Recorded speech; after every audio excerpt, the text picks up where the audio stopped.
Let's get right into it, bro. So today we had a lot of basketball games, and we had a couple almost 50 pieces. One of the 50 pieces was Devin Booker. He does this every now and then. He scored 72 before. Crazy. They haven't played with CP3 in a couple of weeks. Mhm. No problem for the Suns.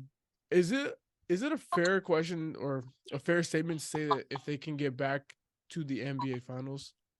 Well, this team, it's really up and down. Their talent, they have talent front to back. Uh, They're yeah. deep. They're deep for sure. Like Mikal Bridges, you can you throw Devin in there. You got the centers. You got it all.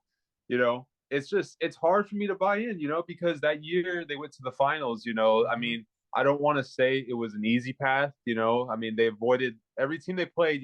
They had the big names gone in the team they're Yeah. playing. Like I don't know, you remember that? I mean, they had Denver without Jamal Murray. They With had the Jamal Clippers Murray, without Kawhi. Lakers without Lakers without AD. exactly, exactly. But I'm not gonna sit here and just say like that's excuses. This year, looking at this team now, they're really talented, and I think that they're doing this without Chris Paul because I feel like that was a Mm-hmm. complaint with a lot of people. Without Chris Paul, Booker's nothing. Look at this guy; he just dropped 51. You know, And they he's won. Aiden exactly had 32. yeah. I mean, it's he's you got Booker and Booker. I mean, I like Booker. I like Booker a lot. I'm gonna diss on him every now and then, but he's talented, and I Mm-hmm. think he can carry this team to another finals, considering what the West is looking like so far, Yeah. you know, and the I fact that think they're without Chris Paul, it's crazy. yeah, I think for a team that for me they were my favorites to go to the finals last year before they got embarrassed by the Dallas Mavericks. And I, Yeah, I think that's a good thing for them because I think with every great player, every great team, they have to go through some adversity where it's like, look at Michael Jordan, how he got bounced out by the bad boy Pistons, and yeah, it's just an obstacle they overcome. And dude, this might be the year, man. I think it's good for them too to be under the radar because a lot of teams that have the spotlight on them, and they're a young team too. So this was the first time yeah, they got a taste of success. yeah.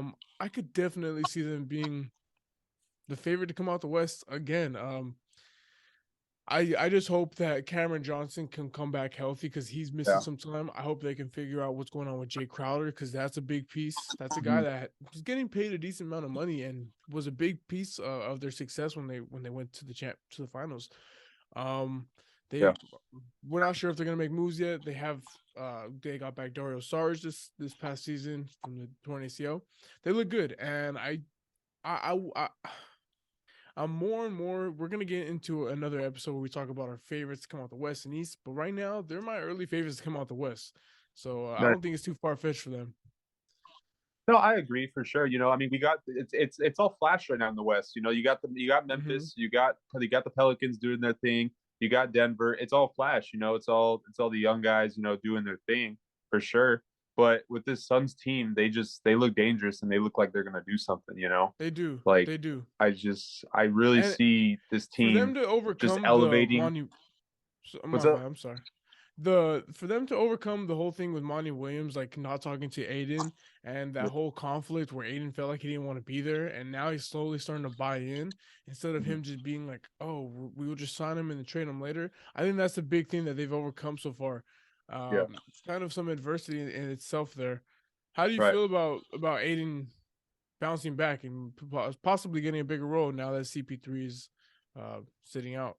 I think it's good for him to get that experience because with the guy like Chris Paul, you don't know if he's going to be there and around in the April, May, June playoff slot. Yeah. It's really key for him to get these minutes and this time with the team that's going to be around him now.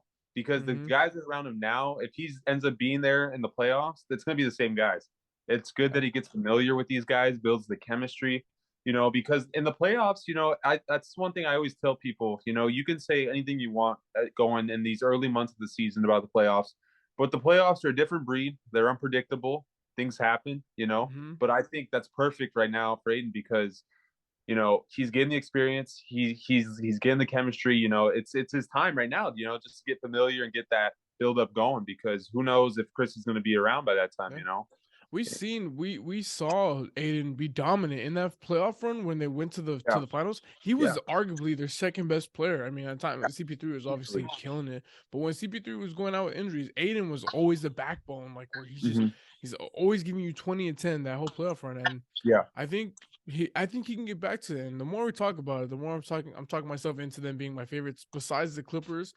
yeah, I think this is a team where Devin Booker, we've seen how he's in the playoffs, and he just gets better and better every year. So hopefully this could be the year they're under the radar, like we said, and hopefully they can have some success. And it'd be nice to see CP3 get another chance at getting a ring.